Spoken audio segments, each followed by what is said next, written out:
अपने अगर घुटनों के बाहर आ सकते हो तो आ जाओ और अपनी बाइबल को उठा के कहो कि ये मेरे शुद्ध रहने का आधार है। इसी के द्वारा परमेश्वर मुझसे बात करता है, मैं इसी के द्वारा छुड़ाया जाता हूं। यही मेरा आधार है, इसके बिना मैं कुछ नहीं हूं। अपने हाथों को उठा के कहो, आज जो कुछ मैं सुनने जा रहा हूं ये मेरे लिए है, ये मेरे लिए है।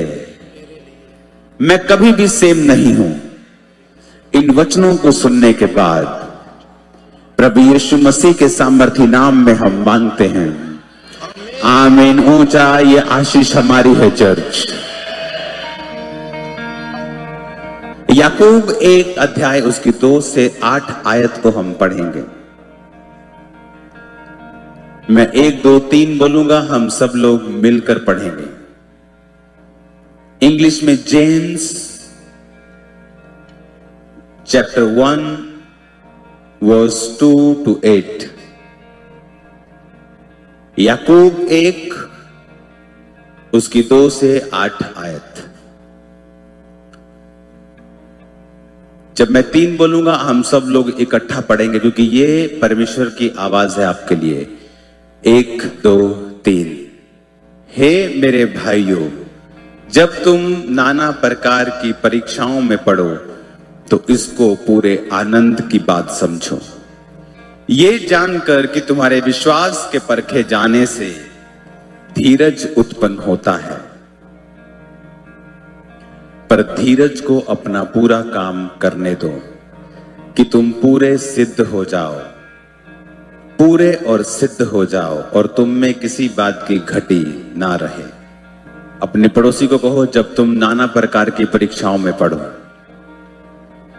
फिर से कहो अपने पड़ोसी को।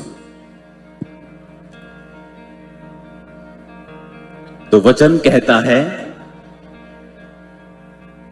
पार्टी करनी है। ऐसे ही लिखा है ना, कहता जब तुम नाना प्रकार की परीक्षाओं में पढ़ो, कहता पूरे आनंद की बात समझो। आप पूरा आनंद कब मनाते हो? मेरे मुंडे दा ब्याह जी, पूरा आनंद चल रहा है कर। मेरी बेटी की शादी है, फुल आनंद मनाएंगे।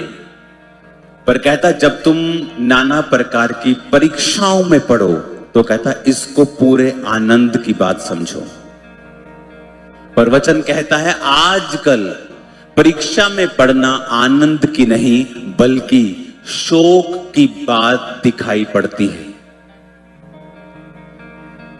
पुराने समय में जब क्रिश्चियनिटी, जब परसिक्यूशन होता था, जब उनको मार पड़ती थी, जब उनको परमेश्वर के नाम में सताया जाता था, तो वचन कहता है वो आनंदित होते थे और ये कहते थे कि इससे ये साबित होता है कि मसीह का आत्मा हम पर छाया करता है।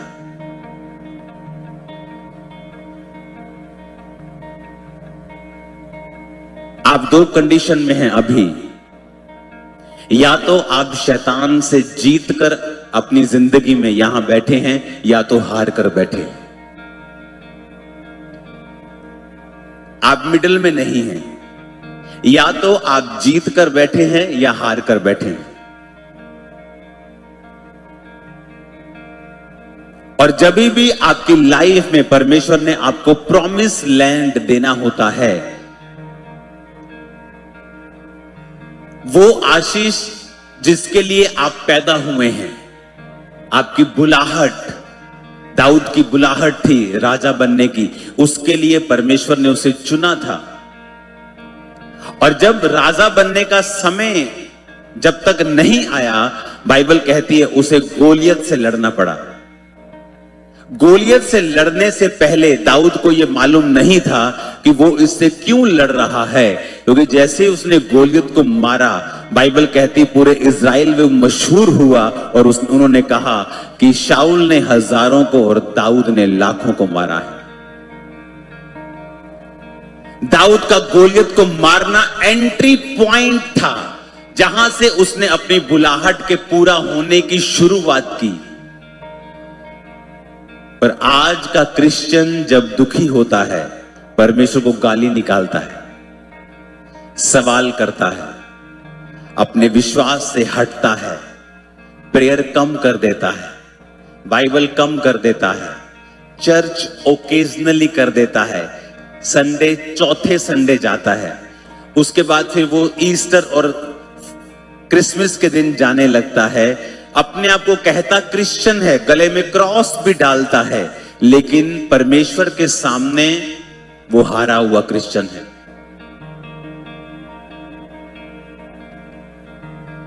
अगर आपको वो पाना है जिसके लिए परमेश्वर ने आपको पैदा किया है, आपको शैतान को हराना पड़ेगा। बिना अनॉइंटिंग के आप उसको हरा नहीं सकते।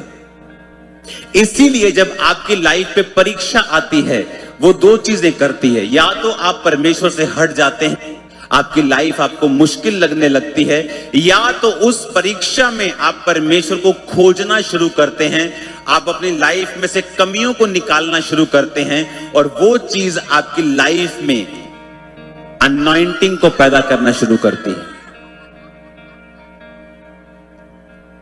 जब तक आप बादाम को पीसेंगे नहीं, उसका तेल नहीं निकलेगा। बादाम कंफर्टेबल पड़ा है तो पड़ा है, लेकिन अगर उसका तेल हमें चाहिए तो उसको पीसना पड़ेगा। इसलिए जीसस क्राइस्ट जिस बाग में आखिरी रात प्रार्थना की थी, गतसमनी के बाग में, उसका मतलब है ऑयल क्रश, यानी ऑयल को क्रश करने वाली जो मशीन होती, जो प्रोसेस होता है, उसके साथ परमेश्वर ने गतसमनी को कंपेयर किया है। बिना अनॉइंटिंग आप शैतान को नहीं हरा सकते। आपको वर्ड चाहिए, आपको अनॉइंटिंग चाहिए। कई लोगों के पास वर्ड है, वचन की शिक्षा देते जाएंगे कॉन्टिन्यूसली, पर अंदर ड्राई हैं।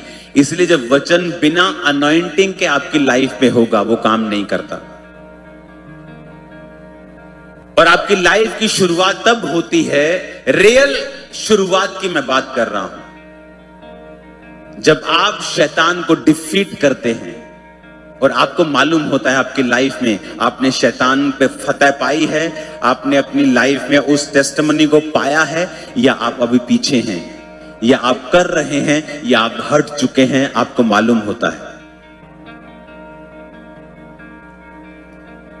उसने कहा जब तुम परीक्षाओं में पढ़ो तो आनंद की बात समझो, क्योंकि वो परीक्षा तुम्हारे अंदर से तेल को पैदा कर रही है। जब वो तेल पैदा हो जाएगा, बढ़ जाएगा, उसी तेल से, उसी अभिषेक से तुम शैतान को हरा दोगे, तुम गोलियत को हरा दोगे और उसे मार दोगे। तो अब परीक्षा आनंद की बात होनी चाहिए या दुखी होने की बात होनी चाहिए? अगर तो हम परीक्षा को आनंद की बात समझेंगे तो हम उस परीक्षा में परमेश्वर को खोजेंगे कि प्रभु मेरी लाइफ में ये क्यों हो रहा है, आप क्या चाहते हैं मैं करूं। फिर आप अपने प्रार्थना के जीवन को देखते हैं, आप अच्छी संगतियों में जाना शुरू करते हैं कि परमेश्वर की आपको ज्यादा से ज्यादा नॉलेज हो और आपको परमेश्वर के बारे में ज्यादा मालूम हो, ताकि अभिषेक आपकी लाइफ के ऊपर आए, क्योंकि उसी अभिषेक से हर एक बंधन टूटेगा। शैतान क्यों नफरत करता है अभिषेक से? क्योंकि वो भी अभिषेक था और है। परमेश्वर ने उससे अभिषेक खत्म नहीं किया। आज भी अगर संसारिक कोई गाना लगाता है तो आपका नाचने का मन करता है, वो अनॉइंटिंग है, वो अभिषेक है जो शैतान के पास है, आज भी है। उसे अभिषेक की वैल्यू पता है, इसीलिए वो दुनिया में अभिषिक्त लोगों के पीछे पड़ा रहता है। किनकी खिलाफत होती? जो अभिषेक से भरे हुए हैं। कहां शैतान कंफ्यूजन पैदा करने की कोशिश करता है? जहां अभिषेक है, क्योंकि शैतान को पता है कि उसके पास जब अभिषेक था और उसकी वजह से उसने कितने लोगों को भरमाया है, वो अभिषेक जब आपके अंदर होता है उसको मालूम है उस अभिषेक की वैल्यू क्या है, पर आपको नहीं पता उसकी वैल्यू क्या है। अगर आपको उसकी वैल्यू पता होती, आप कभी रॉन्ग रिलेशनशिप में नहीं जाते। अगर आपको उसकी वैल्यू मालूम होती, आप कभी चोरी नहीं करते। अगर आपको उसकी वैल्यू मालूम होती, आप जीसस के अलावा कहीं और सिर ना झुकाते। अगर आपको उसकी वैल्यू पता होती, आप कभी गलत काम ना करते। आप जैसे ही रॉन्ग चीजों में एंटर करेंगे, आपका अभिषेक खत्म हो जाएगा। अब आप वर्ड के साथ रह गए और शैतान उस चीज का ज्यादा फायदा उठाता है, क्योंकि वो वचन फिर आपकी लाइफ में प्रैक्टिकली काम नहीं कर रहा, क्योंकि आपको स्पिरिट चाहिए और वर्ड चाहिए क्रिएशन करने के लिए। वचन चाहिए और आत्मा चाहिए उत्पत्ति करने के लिए। गहरे जल के ऊपर परमेश्वर का आत्मा मंडलाता था, प्रेजेंस, रूह। प्रभु ने कहा उजाला हो जाए, उजाला हो गया। वचन, रूह और अभिषेक तो रहेगा नहीं जब आप अपनी लाइफ में परमेश्वर के वचन से हट के काम करेंगे। और यही शैतान चाहता है। उसे पता है एक बार आप अभिषेक से दूर हुए तो अब वो हारेगा नहीं। और परमेश्वर ने कहा जब तुम पर परीक्षा आएगी, तुम सिद्ध और सिथर हो जाओगे, तुम में किसी बात की कमी नहीं रहेगी। क्योंकि जैसे तुम उस मशीन में डाले जाओगे, ऑयल पैदा होगा जो तुम्हें जिताएगा, तुम्हारी जनरेशंस को सुरक्षित रखेगा। अगर तुम परमेश्वर पे भरोसा रखो तो, अगर तुम भरोसा रखो तो। मैं क्रिश्चियन हूं, मेरी फैमिली में ऐसा कैसे हो सकता है, मेरे बिजनेस में ऐसा कैसे हो सकता है, मेरी सेहत में ऐसा कैसे हो सकता है अगर मैं क्रिश्चियन हूं तो? अरे वो परीक्षा है, कुछ देर के लिए है, कुछ पैदा करने के लिए है, आपके अंदर से उस तेल को निकालने के लिए है। क्योंकि वो तेल परमेश्वर जानता है आपको चाहिए शैतान को हराने के लिए। और उस तेल को पैदा करने के बजाय आप परमेश्वर से और दूर हट जाते हैं और शैतान उस चीज का पूरा फायदा उठाता है। वो परीक्षा तो इसलिए थी कि तुम्हारी लाइफ में से परमेश्वर ऑयल को पैदा कर सके, क्योंकि वो ऑयल तुम्हें चाहिए शैतान को हराने के लिए। वो तो परमेश्वर तुम्हारी हेल्प कर रहा था, तुम्हारी मदद कर रहा था, तुमने उल्टा ले लिया और तुमने परमेश्वर से सवाल किए, तुम परमेश्वर से लड़े, तुमने परमेश्वर के सामने गलत बातें की और उल्टा हुआ। परमेश्वर ने कोई बात नहीं सुनी, तुम परमेश्वर की प्रेजेंस से दूर हो गए और अब सब कुछ कंफ्यूजन चल रहा है, सब कुछ कंफ्यूज है। अब तुम हर जगह जाते हो, हर फंक्शन अटेंड करते हो, पवित्र आत्मा की कोई प्रेजेंस की कॉन्शियसनेस तुम्हारी लाइफ में नहीं है। यहां मुझे जाना है कि नहीं जाना, अब तुम सेकुलर बन गए हो, अब तुम हर बंदे को खुश करना चाहते हो, परमेश्वर चाहे नाराज हो जाए कोई बात नहीं। और ये कहां से शुरू हुआ कि जब तुम परीक्षा में पड़े तुमने उसे आनंद की बात नहीं समझा, तुमने उसे दुखी होने की बात समझा, तुमने दूसरों पर भरोसा रखा, तुमने साइंस पर भरोसा रखा, जबकि वो कुछ नहीं कर सकती जो कुछ परमेश्वर ने अगर ठाना हो तुम्हारी लाइफ में करने के लिए।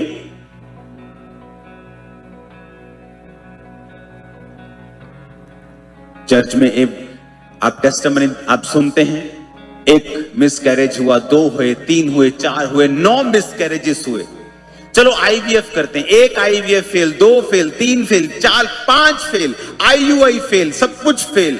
और चर्च में आए first day pair pregnancy, that's it. क्या हो गया अब साइंस कहां गई? परमेश्वर ने कहा मैं कुछ चीजें करता हूं ताकि तुम्हें यह मालूम हो सके कि ये मैंने किया है, तुम्हारी लाइफ में ये मिरेकल मैंने किया है। साफ तो लिखा है, कहता धीरज को अपना पूरा काम करने दो, पर तुम में धीरज नहीं है, तुम्हें जल्दी चाहिए सब कुछ, तुम्हें सवाल पूछने हैं परमेश्वर से, भरोसा नहीं रखना है। अपने पड़ोसी को बोलो तुम्हें मसा चाहिए, तुम्हें अनॉइंटिंग चाहिए शैतान को हराने के लिए। और वही अनॉइंटिंग पा सकता है जो परीक्षाओं में स्थिर होगा, परीक्षाओं में वफादार होगा, जो परमेश्वर के साथ जुड़ा हुआ होगा, उसके वचन के साथ जुड़ा हुआ होगा और उसकी रूह के साथ वफादार होगा। आमीन, आमीन। वो परीक्षा कोई भी हो सकती है, आपको मुश्किल लग सकती है, आपके हस्बैंड के ऊपर ऐसी हो सकती है, आपके परिवार में कुछ ऐसा हो सकता है, बॉडी में कुछ हो सकता है, फाइनेंस में कुछ हो सकता है, वो सबसे अलग हो सकता है। आई डोंट नो, मुझे अपनी पता है, कि मेरी लाइफ में क्या था। वो दूसरों से अलग थी, वो नॉर्मल से अलग थी, वो फ्रस्ट्रेटिंग थी, वो टाइम टेकिंग थी, वो कंफ्यूजिंग थी, पेनफुल थी, टीयर्स के साथ थी, आंसुओं के साथ थी। लेकिन आज जब मैं खड़ा हूं जिस लाइफ के मुकाम के ऊपर, वहां मैं थैंक्स करता हूं कि प्रभु तेरा धन्यवाद कि वो आई तो मैं यहां आया, वो आई तो खामरा चर्च स्टार्ट हुई, वो आई तो वहां लाखों लोग बचाए गए, वो आई तो कितना काम परमेश्वर ने किया। प्रभु ने कहा जो दुख और परीक्षाएं तुम्हारे जीवन के ऊपर हैं, जो कलेश तुम्हें हो रहे हैं, कुछ भी नहीं है उस महिमा के सामने जो तुम्हारी लाइफ में एंटर करने जा रही है। लेकिन हमें स्पिरिचुअल आईज को ओपन करना पड़ेगा। इसलिए तो कहा जाता है कि जीवित चर्चिस में जाओ। सिर्फ खामरा चर्च जीवित चर्च नहीं है, और भी जीवित चर्चें होंगी। जीवित चर्च में जाओ जहां पर आपकी स्पिरिचुअल आईज कॉन्टिन्यू आपका पास्टर ओपन करता रहे कि भाई मेरी बहन देखती रहे, देखता रहे, टिका रहे, खड़ा रहे, अड़ा रहे, ताकि आपको वो बनाए रखे परमेश्वर में। और जब वो समय आता है कि वो ऑयल आप पैदा कर लेते हैं और आप जीत जाते हैं, आपको जब पता चलना शुरू हो जाता है कि मुझे जीतना कैसे है, दैट्स इट, आपने फॉर्मूला ले लिया। अब आप जहां भी जाएंगे जीतेंगे। आपको मालूम है जीतना कैसे है, कैसे परीक्षा में स्थिर रहना है। कहीं नहीं लिखा परीक्षा आसान होगी, कहीं नहीं लिखा। पर जीसस ने कहा कोई ऐसी परीक्षा तुम्हारी लाइफ पे नहीं आएगी जो तुम्हारे सहने से बाहर होगी। सहन योग्य परीक्षा होगी, सहने से बाहर नहीं होगी। अपने हाथों को उठा के कहो, आज से मैं अपने तेल की रक्षा करूंगा, अपनी अनॉइंटिंग की रक्षा करूंगा, मैं इसे खराब नहीं होने दूंगा। यीशु मसीह के सामर्थ्य नाम में आमीन हो जाए आशीष हमारी। 5 आयत में लिखा है, यदि तुम में से किसी को बुद्धि की कमी हो तो प्रभु से मांगे जो बिना उलाहना दिए सबको उदारता से देता है और उसको दी जाएगी। अब बात हो रही है परीक्षा की। वो कह रहा है कि जब तुम परीक्षा में पढ़ो तो आनंद की बात समझो, लेकिन एकदम से वो बुद्धि की बात करना शुरू कर दिया। बाइबल में बात कुछ और हो रही है, लेकिन यहां बुद्धि की बात परमेश्वर क्यों कर रहा है? क्योंकि वो आपको आत्मिक बुद्धि की बात कर रहा है। जिसके अंदर स्पिरिचुअल विजडम की कमी होती है, वो अपनी परीक्षा का रूप, रंग और उसकी दिशा को अलग ही बना देता है। जब मैं इस सेवकाई को शुरू करने वाला था, शुरू कर चुका था, 50 लोग चर्च में आते थे,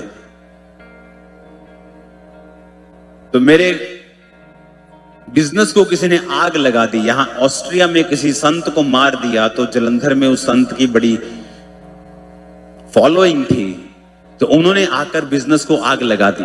हमारी आंखों के सामने जिस बिजनेस की मैं टेस्टिमनी देता था कि जितने लोग फॉरेन में 1 महीने में तब लोग लाख रुपया कमाते थे, 2004-5 की बात है, मैसेज थे हम लाख रुपया महीना कमाते हैं। मैं रोज का कमाता था पंजाब में। हमारा टाइल्स का होलसेल का बिजनेस था, पूरे पंजाब को मैं सप्लाई करता था। तो शैतान मुझसे कह रहा था, देख जिस बिजनेस की तू गवाही देता है, मैंने उसको आग लगा दी। मंत्रियों को फोन किए, फायर ब्रिगेड को फोन किए, कोई आने को तैयार नहीं था। सब जगह गाड़ियां जल रही थी, मेरा एरिया सबसे ज्यादा इफेक्टेड था। हमारी आंखों के सामने सब कुछ जल गया।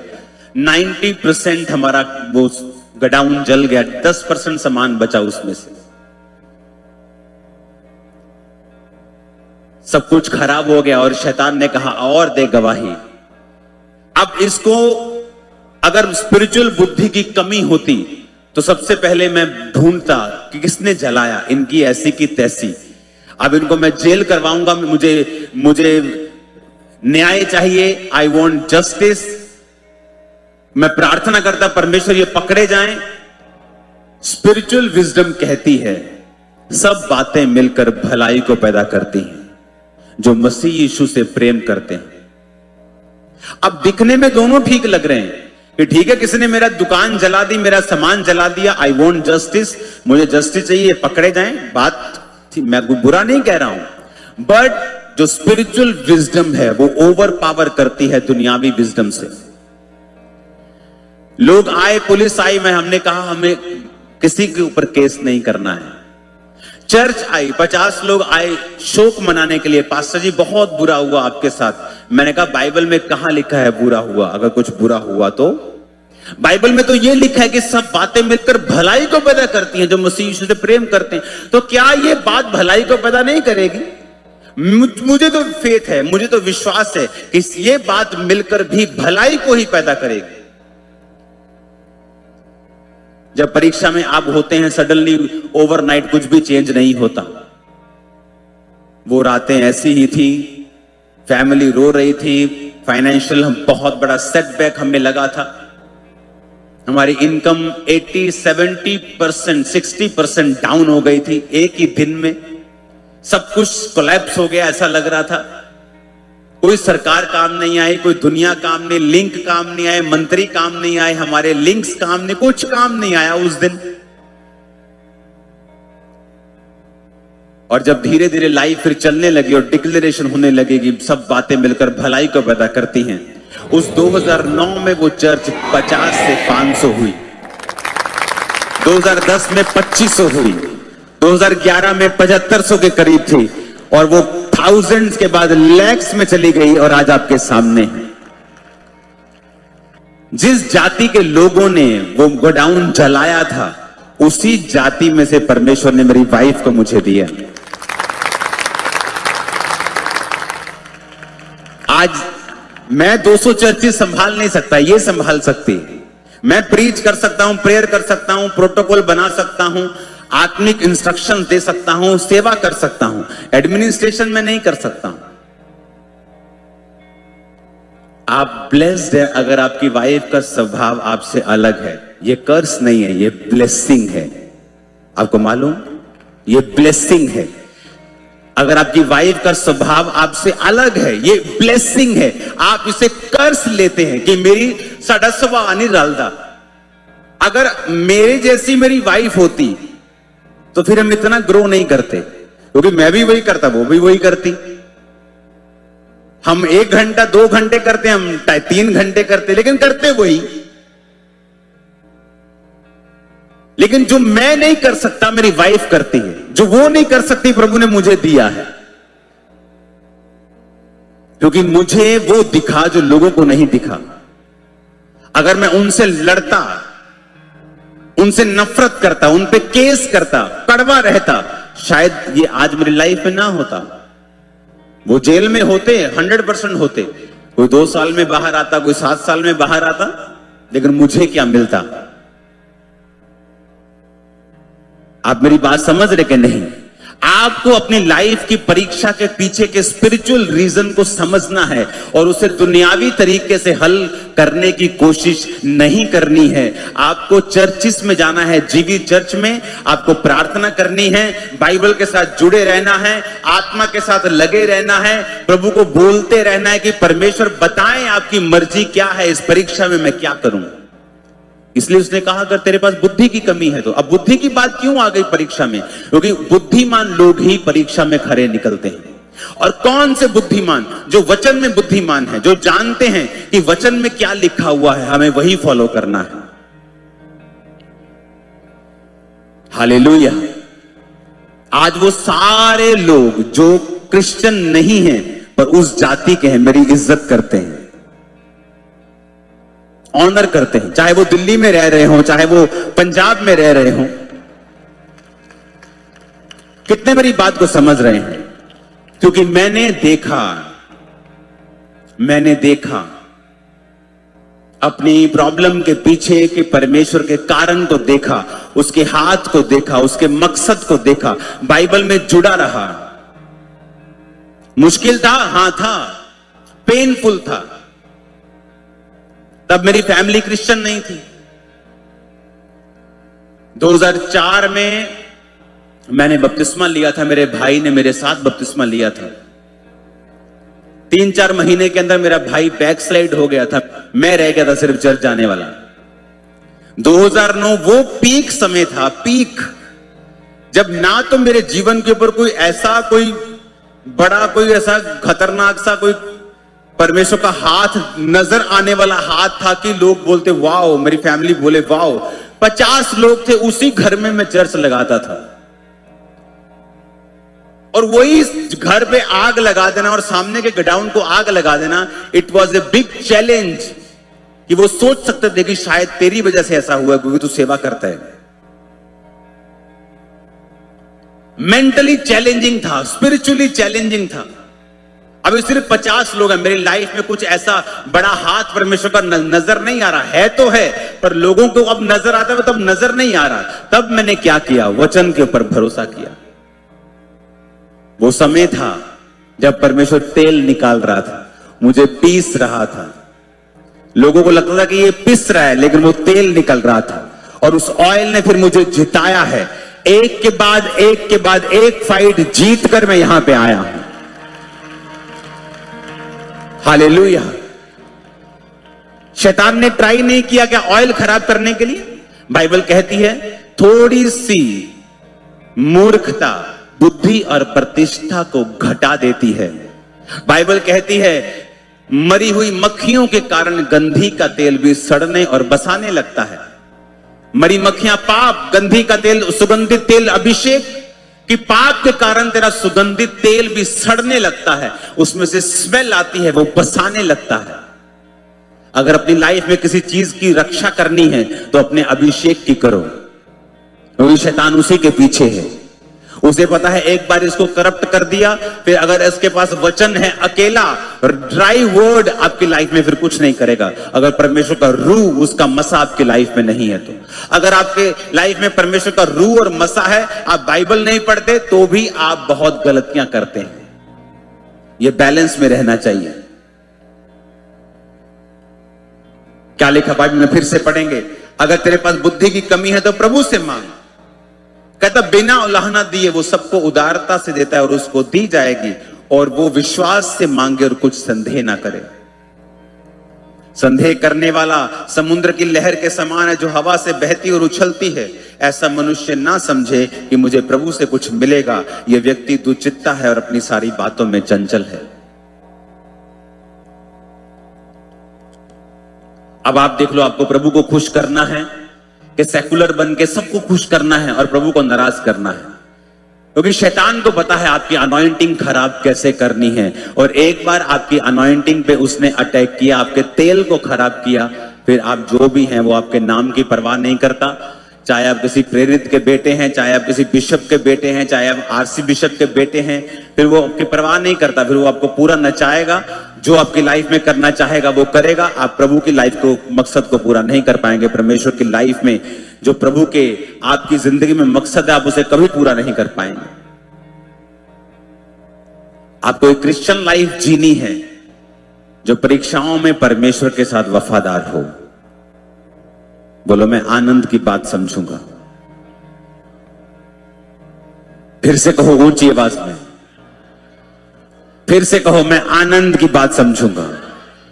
जब परीक्षाएं आएंगी तो मैं आनंद की बात समझूंगा, मैं आनंद मनाऊंगा। फिर से कहो मैं आनंद मनाऊंगी। जब परीक्षाएं आएंगी, जब परीक्षाएं आएंगी मैं आनंद की बात समझूंगा, क्योंकि मेरी परीक्षा से विश्वास पैदा होगा, धीरज पैदा होगा, स्थिरता पैदा होगी, सिद्धता पैदा होगी।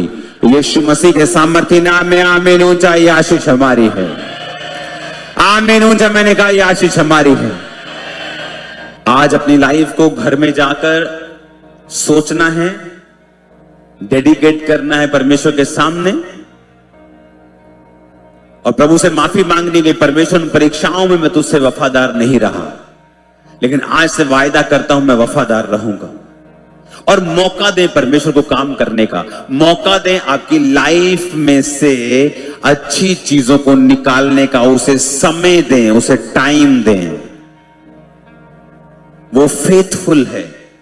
अगर उसने आपके लिए एक लौता बेटा दे दिया, वो चंगियाई क्यों नहीं देगा, बरकत क्यों नहीं देगा? ये संसारिक वस्तुएं जो उसकी निगाह में कूड़े के समान है, क्यों नहीं देगा आपको?